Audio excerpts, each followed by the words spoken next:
আপনি অবশ্য ঠিক বলেছেন। আমার বাবা আমাকে একটা শিক্ষা দিয়েছে গুরুজনদের সাথে অ্যাকচুয়ালি কিভাবে বিহেভ করতে হয়। অনেক হিসাব নিকাশ করে দেখলাম যে আপনাকে ভাই বলাটা চলে না। আপনি কিন্তু সপরিবারে আমাদের বাড়িতে যাবেন, আমি নিজ দায়িত্বে গাড়ি পাঠিয়ে দিব। লাবণ্য, ভালো থেকো। ইনশাল্লাহ জামু। আল্লাহ হাফেজ। আজ তাহলে আসি।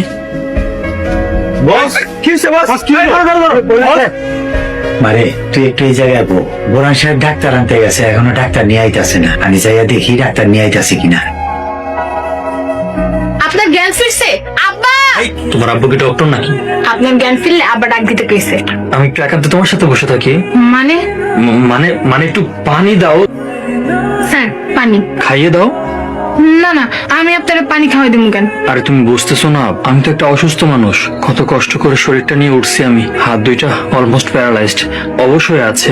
এমনটা যাতে না হয় আল্লাহ, তুমি স্যারে সুস্থ করে দাও আল্লাহ। আল্লাহ এমনটা যেন না হয় আল্লাহ। আল্লাহ তুমি সুস্থ করে দাও। বসুন। মিথ্যাবাদী, আপনি আমাকে মিথ্যা কথা বলছেন? আপনার হাত তো ঠিকই আছে, আপনার হাতে তো কিচ্ছু হয় নাই। মিথ্যা তো আমি আরো একটা বলছি। কি মিথ্যা? মানে এই যে পুরো যে ব্যাপারটা ছিল না, এটা অ্যাকচুয়ালি তোমার সাথে আরেকটু টাইম বেশি থাকার জন্য নাটক করছি। আমি কোনো অজ্ঞান টজ্ঞান হইনি। আসলে তুমি দেখতে অনেক সুন্দর। আপনি কিন্তু আমাদের বাড়িতে অবশ্যই আসবেন। লাবণ্য এবং আন্টিকে সাথে করে নিয়ে আসবেন। কি কন্যাতা, আমার পরিবার নিয়ে আপনার বাড়িতে যাবো? নিশ্চয়ই, কেন নয়। আমার মা বাবা এখন দুইজনই গ্রামে আছে।